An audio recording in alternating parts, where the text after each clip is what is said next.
Jake Morrison floated in the dark space between the stars. His small escape pod spun slowly as he looked through the cracked glass of his helmet. The stars looked cold and far away. His breathing came in short gasps as he watched the numbers on his suit's display.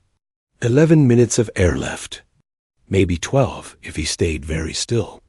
3 days ago, his mining ship Copper Ridge had broken apart. The engine exploded without warning while they were collecting rare metals from an asteroid field. Jake was the only one who made it to an escape pod. His 5 crew members died when the ship split in half. He had watched their bodies drift into space, frozen and still. The escape pod was meant for short trips between ships. It had enough power to keep him alive for maybe a week, but not enough fuel to reach any space station or planet. Jake had sent his last message to Earth 2 hours ago. He told his wife Linda and his daughter Amy that he loved them. He told them he was sorry he would not come home. Now he waited to die. The cold was starting to get through his suit. His fingers felt numb, even inside the thick gloves. Jake thought about his small house on Earth, about the apple tree in his backyard that Amy liked to climb. He thought about Linda's laugh and the way she hummed while making breakfast. A shadow moved across the stars. Jake turned his head and saw a ship. It was not human. The ship was long and sharp, like a knife made of black metal. Strange blue lights ran along its sides. Jake had never seen anything like it, but he knew what it was. An alien ship. His heart beat faster. Humans had only been traveling in space for 50 years. They had met a few alien races, but most of them did not like humans very much. They thought humans were weak and stupid. Some aliens would help a human in trouble. Others would just watch them die. The alien ship came closer. It was huge, maybe 10 times bigger than the Copper Ridge had been. Jake could see weapons on its hull. Big ones. This was a warship from one of the fighting races. Jake tried to remember what he knew about the different aliens. There were the Zentari, who looked like giant insects. There were the Malak, who were made of living rock. And there were the Kethver. The Kethver were warriors. They were tall and strong, with gray skin and yellow eyes. They had conquered many worlds and enslaved many races. Humans were afraid of them. The Kethver thought humans were too weak to bother with, which was probably the only reason Earth was still free. Jake watched the ship position itself near his pod. A blue beam of light shot out and grabbed his pod, pulling it toward the ship's belly. Jake felt his heart sink. If these were Kethver, they would probably just throw him out of an airlock for fun. Or maybe they would keep him as a pet. He had heard stories. The pod shook as it was pulled into the alien ship. Jake heard the sound of metal on metal, then a hiss as air filled the space around his pod. The numbers on his suit showed he was in an atmosphere now. Someone was pumping air into the room. A door opened in the wall. 3 figures walked in. They were tall, much taller than Jake. Their skin was gray, like old metal, and their eyes glowed yellow in the dim light. Kethver. Jake had been right. The one in front wore more decorations on his armor than the others. He must be the leader. He looked at Jake through the pod's window and said something in a language that sounded like rocks grinding together. One of the others answered him. They seemed to be arguing. Jake waited. There was nothing else he could do. His air was down to 8 minutes now. If they were going to kill him, he hoped they would do it quickly. The leader said something sharp to the others. They stopped arguing. He walked to a control panel on the wall and pressed some buttons. The pod's door opened with a soft click. Jake climbed out slowly. His legs felt weak after 3 days in the tiny pod. The aliens were even taller up close. The leader was at least 7 feet tall, with muscles that showed through his tight-fitting uniform. He had scars on his face and arms. Old battle wounds. The leader looked at Jake for a long moment. Then he said something to the others. They left the room. The leader pressed more buttons on the wall, and Jake heard the sound of machines starting up. The air started to feel warmer. The leader pointed to himself and said, Veltar Kesh. Then he pointed at Jake and raised his eyebrows, which were thick and gray. Jake understood. The alien was telling him his name. Jake pointed to himself and said, Jake Morrison. Veltar nodded. He said something else and made a gesture with his hands. Jake did not understand the words, but the meaning was clear. Follow me. They walked through corridors lined with metal walls. Strange symbols were carved into the metal. The lighting was dim and blue, nothing like the bright white lights humans used. Other HFY passed them in the hallways. They all stared at Jake with their yellow eyes. Some of them seemed angry. Others just looked curious. Veltar led him to a small room with a bed and a chair. There was a window that showed the stars outside. Veltar pointed to the bed and said something that sounded like an order. Jake sat down. Veltar left and came back a few minutes later with a device that looked like a small metal box. He set it on the table and pressed a button. The box made a humming sound. Human, the box said in English. Jake jumped. A translator. Yes, Jake said. I am human. Veltar said something to the box, and it translated. Why did you not ask for help? Jake thought about the question. I did not think you would help me. Most of my people would not, the box said after Veltar spoke. They think humans are weak. Maybe we are, Jake said. But we try to be good. Veltar tilted his head. He said something else. What does it mean to be good? The translator asked. Jake was quiet for a moment. How could he explain? It means helping others when they need help. It means being kind even when it is hard. It means doing the right thing even when no one is watching. Veltar listened to the translation. His yellow eyes seemed to study Jake's face. He asked another question. Why are you not afraid? Jake smiled. I was afraid, but you saved my life. Fear does not seem right now. I should say thank you instead. Thank you? Yes, thank you for saving me. I know your people do not like humans. You could have let me die, but you did not. Thank you. Veltar was quiet for a long time. He looked out the window at the stars.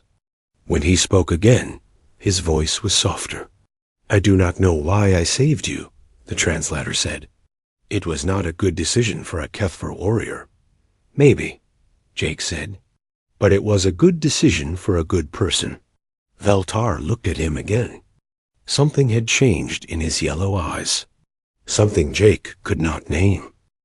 Jake Morrison spent the next 5 days aboard the HFY warship. Each morning, Veltar would visit him in the small room that had become his temporary home.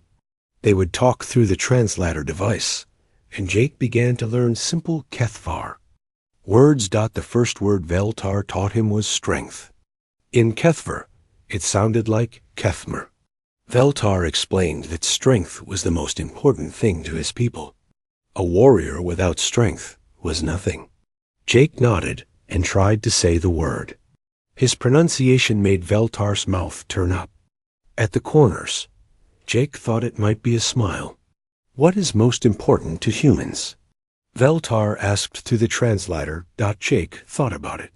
Family, he said. Taking care of the people we love. Veltar did not understand. He asked Jake to explain family. Jake told him about Linda, his wife of 15 years. He told him about Amy, his 12-year-old daughter who wanted to be a doctor. He explained how humans lived together, helped each other, and shared their lives. HFY do not have families like this, Veltar said. We are born in groups. We are raised by the state. We learn to fight, and then we fight until we die. That sounds lonely, Jake said. Veltar was quiet for a long time. I never thought about it before. On the second day, Jake showed Veltar pictures on his personal device. The device had survived the explosion because it was built to work in space. The pictures were of his life on Earth, his house with the apple tree, Linda in her garden, Amy playing with their dog, a golden retriever named Buddy. Veltar stared at the picture of Amy for a long time. She is small, he said. She is still growing, Jake explained. Human children take many years to become adults. We protect them and teach them during that time.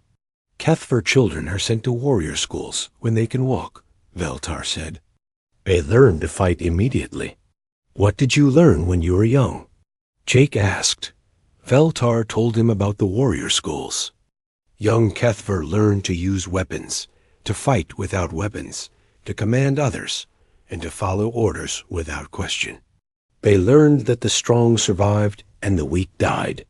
They learned that showing mercy was the same as showing weakness. But you showed me mercy, Jake pointed out. Veltar looked uncomfortable. Yes, it was a mistake. Was it? Jake asked. I am still alive because of your mistake. My wife will see me again because of your mistake.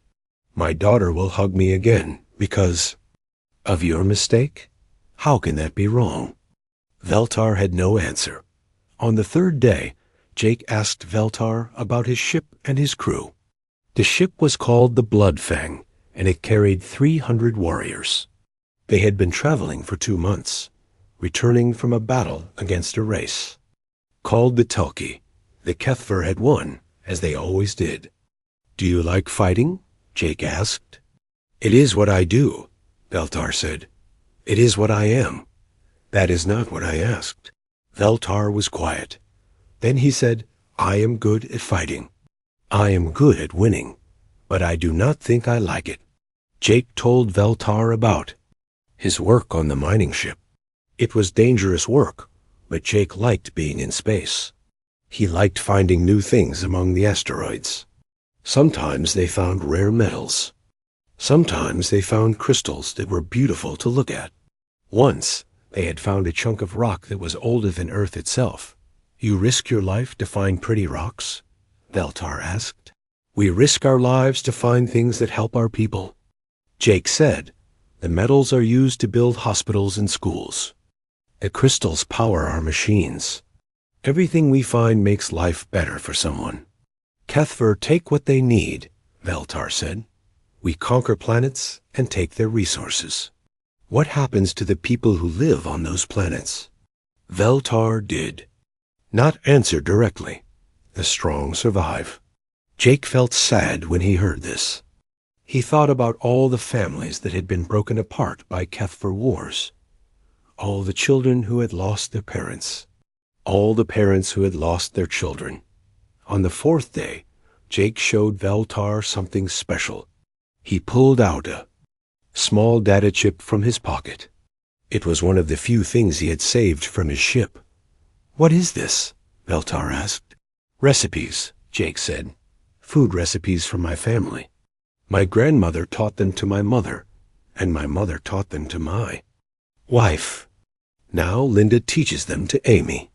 Jake explained how humans shared food to show love and friendship. He told Veltar about Sunday dinners, when his whole family would come together, about birthday cakes and holiday meals, about the way his grandmother would cook for anyone who was hungry, even strangers. Food is just fuel for the body, Veltar said. For humans, food is more than that, Jake explained. When we cook for someone, we are saying that we care about them. When we eat together, we become closer. Food is love. Veltar looked at the data chip. These recipes are important to you? Very important. They connect me to my family. Even when I am far away in space, I can make my grandmother's soup and remember her. Jake held out the chip to Veltar. I want you to have this. Veltar stepped back. I cannot take something so important. You saved my life, Jake said. This is the only way I can say thank you. In my family, We share food with people we care about. I care about you, Veltar. Veltar stared at the chip. His hands were shaking slightly. I do not understand human food. Maybe someday you will learn, Jake said. Maybe someday you will cook for someone you care about. Veltar took the chip very carefully, as if it might break. He looked at it for a long time. On the 5th day, they reached the human trading post, called New Horizon. It was a small station, built into an asteroid, but it had everything Jake needed to get home. Veltar came to Jake's room early that morning. It is time for you to leave, he said. Jake nodded. He had been expecting this. He gathered his few belongings and prepared to go. Wait, Veltar said. He left the room and came back with something in his hand. It was a small metal object, about the size of a coin. It had Kethver symbols carved into it. This is a warrior's token, Veltar explained. It shows that you have earned the respect of a Kethver warrior. Not many humans have one. Jake took the token. It was warm from Veltar's hand. Thank you. But I have something for you too. Jake reached into his shirt and pulled out a small chain.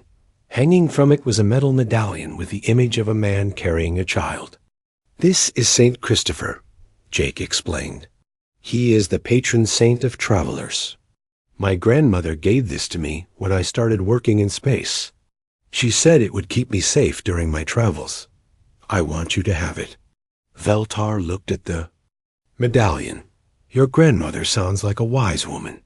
She was. She always said that kindness was the strongest force in the universe. She said that one act of kindness could change everything. Veltar put the chain around his neck. The medallion looked strange against his gray skin and warrior's uniform, but he wore it with pride. They walked to the docking bay together. Jake's shuttle was waiting to take him to the trading post. Before Jake left, Veltar spoke without using the translator. His English was broken but clear. Thank you, Jake Morrison. You teach me new things about strength. Jake smiled. Thank you, Veltar Kesh. You taught me that good people can be found anywhere, even in the most unexpected places. They shook hands, human and Kethvar, friends across the stars. Jake climbed into the shuttle and waved goodbye. As the shuttle pulled away from the Blood Fang, Jake saw Veltar watching from a window. Neither of them knew that this small act of kindness would one day save thousands of lives.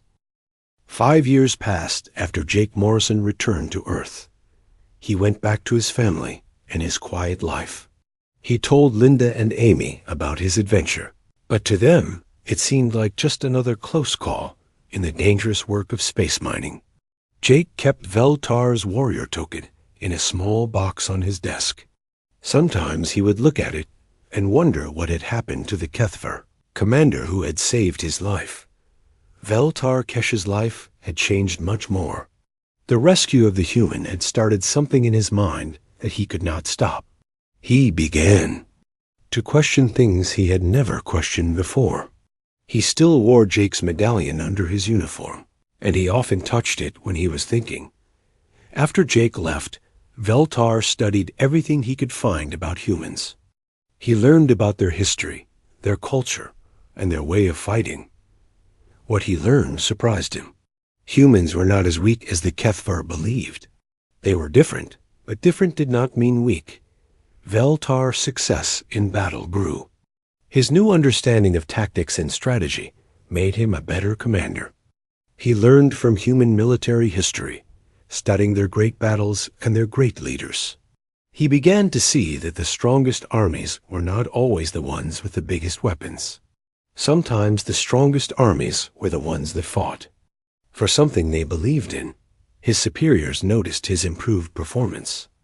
Veltar was promoted to fleet commander and given command of 50 warships.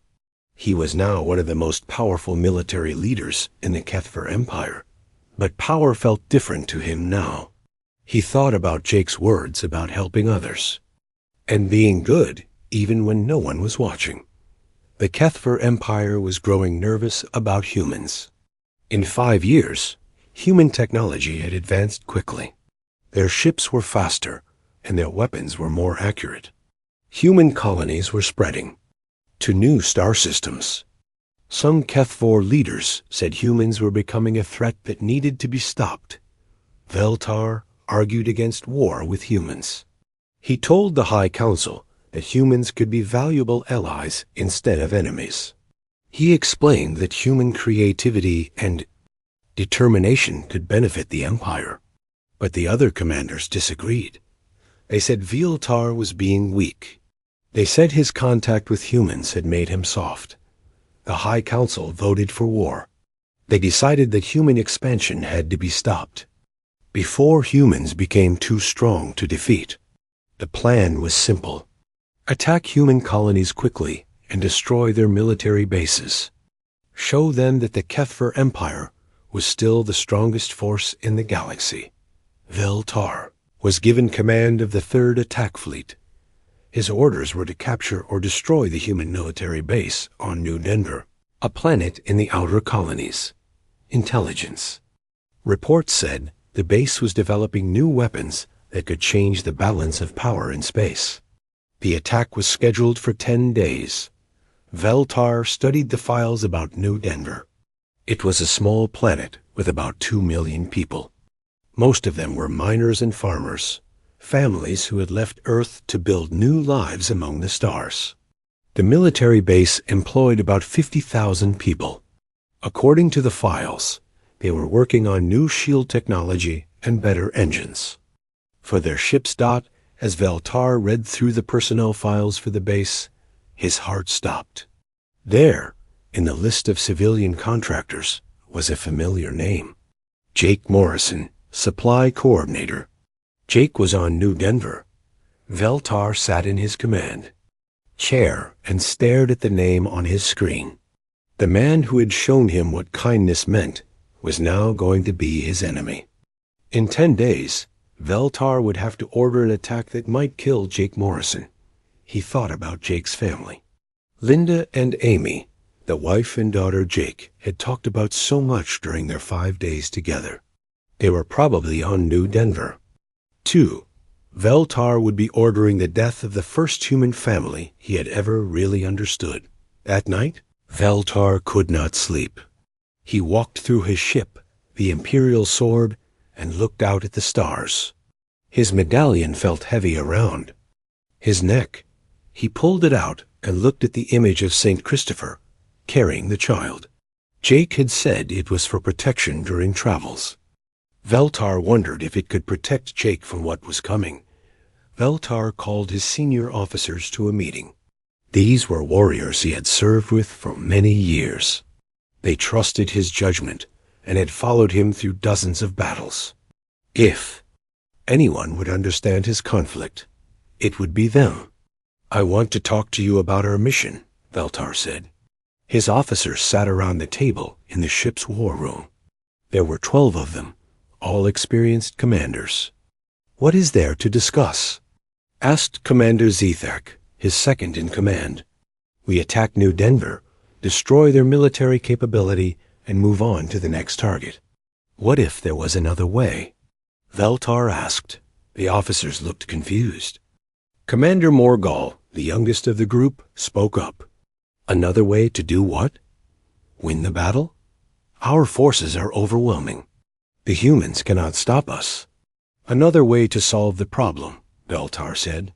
"What if we could end this war without destroying New Denver?" The room was quiet. Commander Zethak leaned forward. "Veltar, what are you talking about? We have our orders." Veltar told them about Jake Morrison. He explained how the human had changed his understanding of strength and honor. He talked about human culture and their way of thinking about family and loyalty. Some of his officers listened with interest. Others looked worried. "You are talking about treason," Commander Thakvar said. He was an older warrior, traditional in his thinking. "The High Council has given us orders. We follow orders." "What if the orders are wrong?" Veltar asked.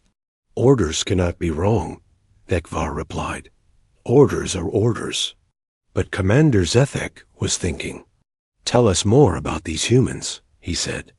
"What makes them different from other races we have conquered?" Veltar spent the next hour explaining everything he had learned about humans.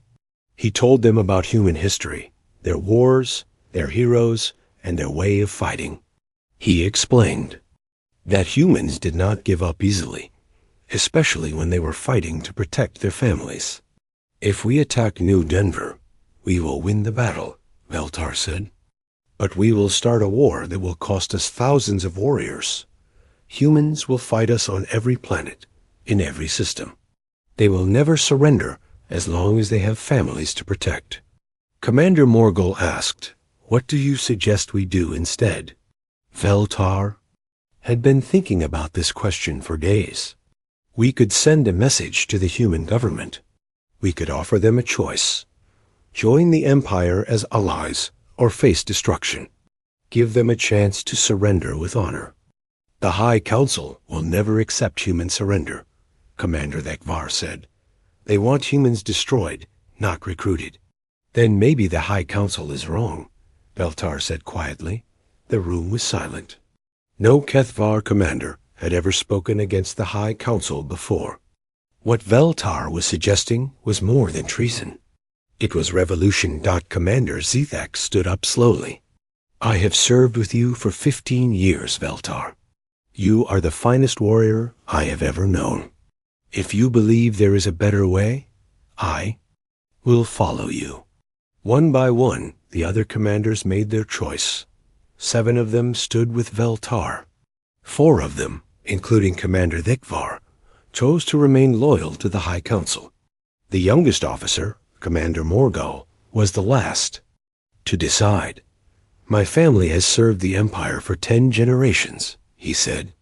"But my grandfather always told me that a warrior's first duty is to his own honor, not to his government." He stood up. "I will follow you, Fleet Commander." Veltar looked at the 4 officers who had chosen to stay loyal. "I will not force you to betray your beliefs," he said. "But I cannot let you warn the High Council. You will be confined to quarters until after the battle." Commander Thekvar nodded with respect. "I understand. You are following your conscience. I cannot agree with you, but I can respect you." As his officers left the room, Veltar knew there was no turning back. In 6 days, his fleet would reach New Denver. When they arrived, Veltar would have to choose between his duty to the Empire and his duty to his own understanding of right and wrong. He touched the medallion under his uniform and thought about Jake Morrison's words, "Doing the right thing even when no one is watching." Soon, the whole galaxy would be watching. Jake Morrison was loading supply containers when the alarm started ringing across New Denver base. The loud, sharp sound meant only one thing: enemy ships approaching. Jake dropped the container he was carrying and ran toward the command center. With everyone else, the base commander, General Patricia Hayes, was already giving orders when Jake arrived. Her voice was calm, but Jake could see the worry in her eyes. "Long-range sensors show a Kethver fleet approaching our system," she announced. 50 warships, led by their newest Imperial-class battleship. They will reach New Denver in 6 hours. A young officer raised his hand. "What are our orders, General?" "We defend this base and protect the civilians," Hayes replied. "All military personnel report to battle stations. All civilian contractors help with evacuation procedures. We have transport ships standing by to take non-essential personnel to safety." Jake stepped forward. "General, I request permission to stay and help with defense operations." General Hayes looked at him. "Jake, you are a supply coordinator, not a soldier. Your family needs you alive." "My family needs me to do what is right," Jake said. "I know these supply systems better than anyone." "You will need those supplies too?" "Keep fighting." The general nodded. "Very well, but stay in the protected areas." As the room emptied, Jake thought about Linda and Amy. They were safe on Earth. Thank God. He had sent them home 3 months ago when tensions with the HFY started to increase. At the time, Amy had complained about missing her friends on New Denver. Now Jake was grateful she was far away. 4 hours before the attack, Jake was in Supply Bay 7 when his communication device beeped. The message was marked as urgent, but it was not from General Hayes or any other base personnel. The sender was listed as Unknown Encrypted Channel. Jake opened the message. The screen showed a familiar face, older now and marked with new. Scars, but still recognizable. Veltar Kesh. "Hello, Jake Morrison," Veltar said in careful English. His pronunciation had improved greatly over the years. "I hope this message finds you well." Jake stared at the screen. How had Veltar found him? And why was he making contact now? "I am commanding the fleet that approaches your world," Veltar continued. "I have been ordered to attack New Denver base. I do not want to do this, but I have my duty to my people." Veltar paused and touched something under his uniform. Jake realized it was the St. Christopher medallion he had given him years ago. "I am sending you this message to warn you. Leave New Denver now. Take your family and go somewhere safe. I will try to delay the attack as long as possible, but I cannot stop it completely." The message continued. "You showed me what kindness means, Jake Morrison. You changed how I think about strength and honor. I wish we could meet again as friends, but war makes enemies of good people." Veltar's face became serious. "If you cannot leave, stay in the deepest parts of your base. I will try to avoid areas where civilians might be, but I cannot promise your safety. I am sorry." The message ended with Veltar saying, "Thank you for teaching me that good people can be found anywhere. I hope your family stays safe. Goodbye, my friend." Jake stared at the blank screen for a long time. Then he ran to find General Hayes. He found her in the command center, studying battle plans with her officers.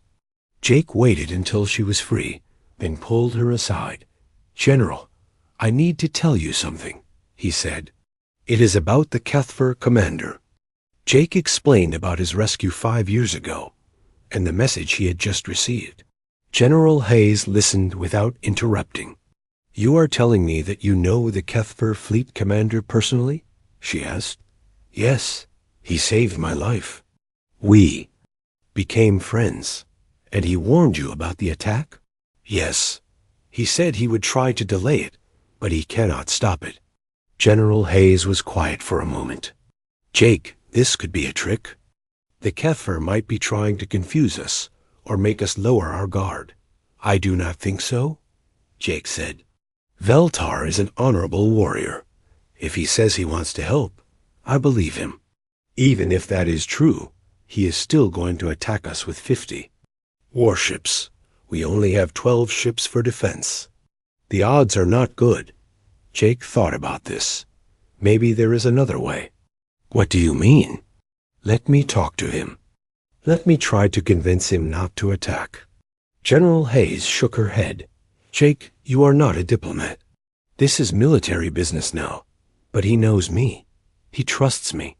Maybe I can find a solution that saves lives on both sides. And maybe you will give away our defense plans to the enemy."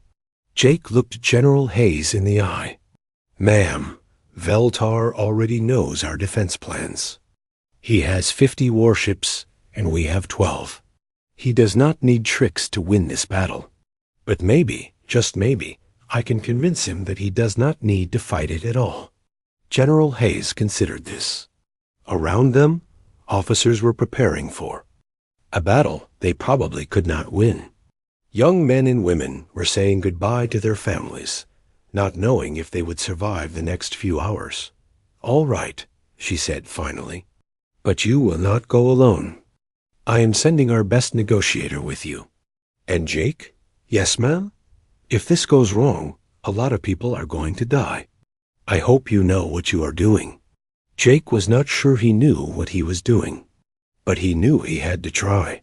2 hours later, Jake was on a small shuttle heading toward the Kethver fleet. With him was Commander Lisa Chun, the base's diplomatic officer. She was nervous, but determined to help find a peaceful solution. As they approached the Imperial Sword, Jake felt his heart beating fast. The last time he had been on a Kethver ship, he was a rescued prisoner. Now he was coming as someone trying. To prevent a war, the shuttle was brought into the same docking bay where Jake had left 5 years ago. Veltar was waiting for them, along with several other Kethver officers. He looked older, with more scars and more decorations on his uniform. But his yellow eyes still held the same intelligence Jake remembered. "Jake Morrison," Veltar said in English. "You should not have come here." "I had to try," Jake replied. "Too many people will die if we fight." Veltar nodded to Commander Chun. "You are welcome on my ship, but I do not think you can change what must happen." "Maybe we can," Jake said. "You saved my life once because you thought it was the right thing to do. Now you can save thousands of lives." Veltar gestured for them to follow him. They walked through the corridors Jake remembered, past Kethver warriors who stared at the humans with curious yellow eyes. In Veltar's private meeting room, Jake saw that the St. Christopher medallion was displayed in a place of honor on the wall, along with Kethver military awards and battle honors. "You kept it," Jake said, pointing to the medallion. "It reminds me of what I learned from you," Veltar replied. "But Jake, I have orders from my government. I must attack your base. What if you did not have to follow those orders?" Jake asked. Veltar looked shocked. "I am a Kethver warrior. I always follow orders." "You did not follow orders when you saved me." Veltar was quiet. Commander Chun leaned forward. "Fleet Commander Kesh," she said formally, "I am authorized to negotiate a peaceful solution to this conflict. What would it take for you to turn your ships around?" Veltar shook his head. "You do not understand. This is not about New Denver. This is about the future of both our races. My government believes humans are becoming too strong. They want to stop human expansion before it becomes a threat to the Empire." "But you do not agree," Jake said. It was not a question. "No," Veltar admitted. "I think humans could be valuable allies. I think this war will hurt both our peoples. But I am not the government. I am just a soldier." "You are more than that," Jake said. "You are a leader. Other Kethver respect you and follow you. If you decide not to attack, some of them might follow that decision too." Veltar looked at his hands. "If I refuse to attack, I will be branded a traitor. My own government will hunt me down and execute me." "But you will be alive," Jake pointed out. "And so will thousands of other people, both human and Kethver." Commander Chun spoke up. "Fleet Commander, if you were to defect to the human side, we could offer you and any of your followers full citizenship and protection." Veltar stood up and walked to the window. Outside, his 50 warships waited in formation. Each ship carried hundreds of warriors who trusted him to lead them wisely. "How many of your officers would follow you?" Jake asked quietly. "I do not know," Veltar said. 8 of my commanders have already agreed to question our orders. But the others... He shook his head. "This would split my fleet in half." "Sometimes doing the right thing is not easy," Jake said. "You taught me that when you saved my life. You could have followed orders and left me to die in space. But you chose to do what was right instead of what was expected." Veltar turned away from the window. "If I do this, many Kethver will die fighting other Kethver. Is that better than humans and Kethver dying fighting each other?" "Maybe fewer will die overall," Commander Chun suggested. "And maybe this will show both our governments that there is another way to solve our problems." Veltar was quiet for a long time. Finally, he pressed a button on his desk. "Commander Zefek, report to my quarters immediately." A few minutes later, Veltar, as second-in-command, entered the room. He looked surprised to see the humans, but said nothing. "Zefak," Veltar said, "I am going to ask you to do something that goes against everything we." The Battle of New Denver began at exactly 14:30 ship time. Jake Morrison watched from the bridge of Veltar's flagship as the Kethvar fleet split apart. 13 ships, including the mighty Imperial Sword, turned their weapons away from New Denver and toward their former allies. 37 ships continued toward the human base, following their original orders. "All ships, this is Fleet Commander Veltar Kesh," Veltar announced over the fleet communication system. "I am officially declaring independence from the Kethvar Empire. Any ship that wishes to join me in protecting New Denver may do so.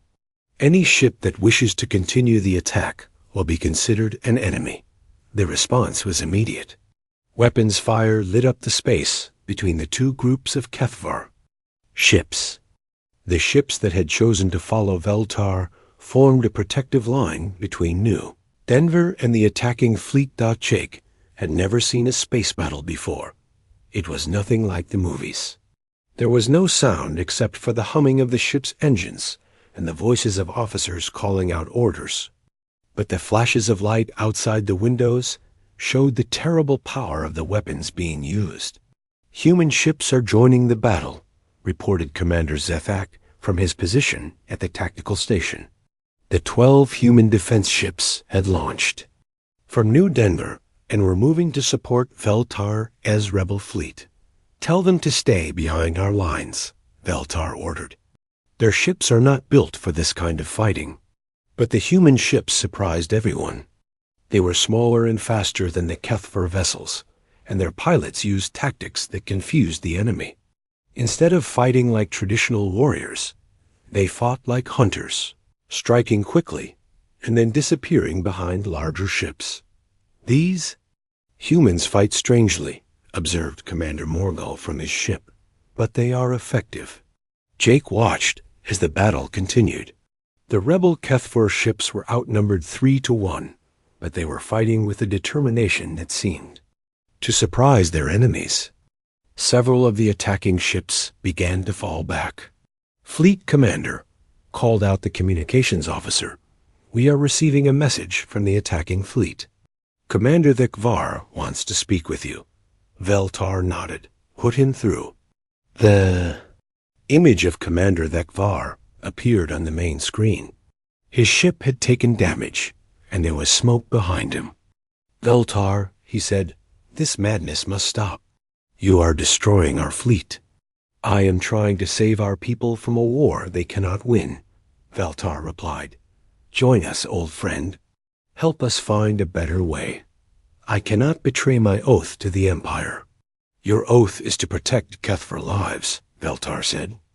"How many warriors have died today because of your loyalty to politicians who will never fight beside us?" Thekvar was quiet for a moment. Around his ship, Jake could see other Kethvar vessels beginning to stop firing. "What are you proposing?" Thekvar asked finally. "A ceasefire," Veltar said. "Let us talk before more warriors die needlessly." "And then what? We all become traitors together?" "We become something new," Veltar said. "Kethvar and humans working together instead of destroying each other." One by one, the attacking ships stopped firing. The battle was not over, but it had paused while both sides considered what came next. Jake stepped forward. "Commander Thekvar, my name is Jake Morrison. I am the human who Fleet Commander Kesh rescued 5 years ago." Thekvar studied Jake's face. "You are the one who started all this?" "I suppose I am," Jake said. "But I did not start it by being rescued. I started it by saying thank you. I do not understand." Jake explained what had happened during his 5 days on Veltar's ship. He talked about sharing his family's recipes and giving Veltar the St. Christopher medallion. He explained how small acts of kindness and respect had grown into friendship across species lines. Your fleet commander could have followed orders and left me to die, Jake said. Instead, he chose to save my life. That choice changed both of us. It taught him that humans are not enemies to be destroyed, but people to be respected. It taught me that even among warriors, there can be compassion and honor. HFY listened without interrupting. When Jake finished, the old commander was quiet for a long time. 5 years ago, I thought Veltar was making a mistake, HFY said finally. Today, I think I was the one who was wrong. It is not too late to make a different choice, Veltar said. What about the Empire? What about our homes and our families? Our families will be safer in a galaxy where HFY and humans are allies, instead of enemies, Jake said. My daughter Amy will grow up in a universe where different species work together instead of fighting. Your children can grow up the same way. Commander HFY made his decision. All ships, this is Commander HFY. I am ordering a full ceasefire. We will negotiate with the rebels and the humans. The space around New Denver became quiet.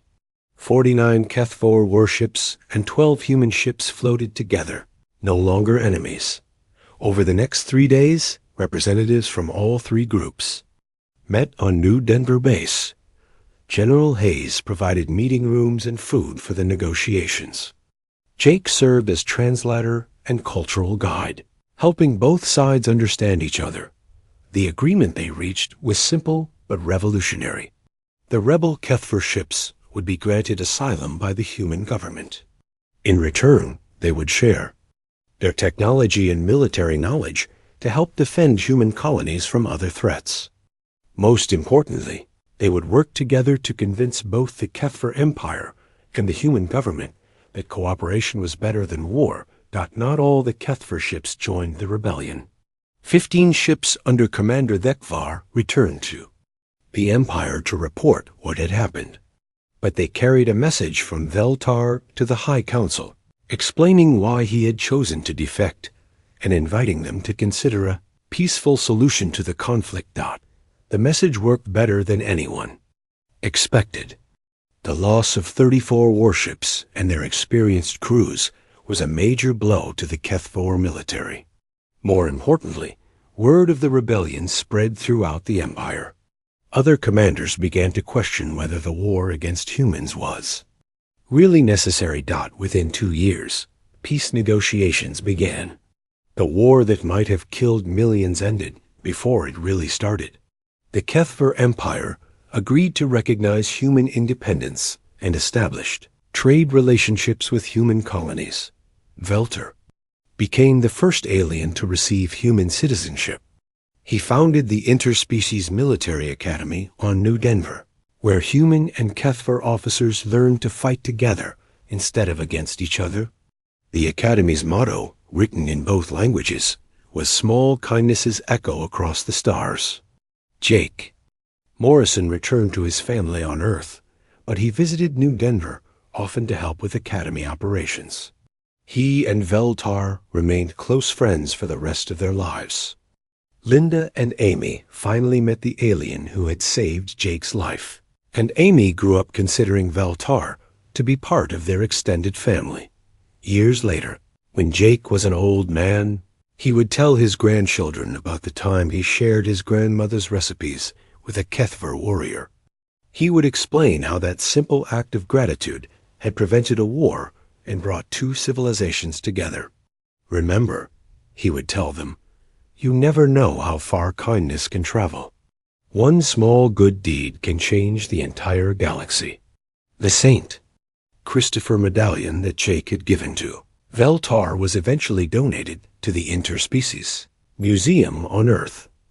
Next to it was a display showing pictures of the Battle of New Denver and the peace treaty that followed. A sign read, "Sometimes the greatest victories are won, not with weapons, but with understanding." Visitors to the museum would often stop at that display and wonder how such a small gift could have had such enormous consequences. But Jake Morrison and Vel Tarkesh always knew the answer. In a universe full of differences and conflicts, kindness was the most powerful force of all.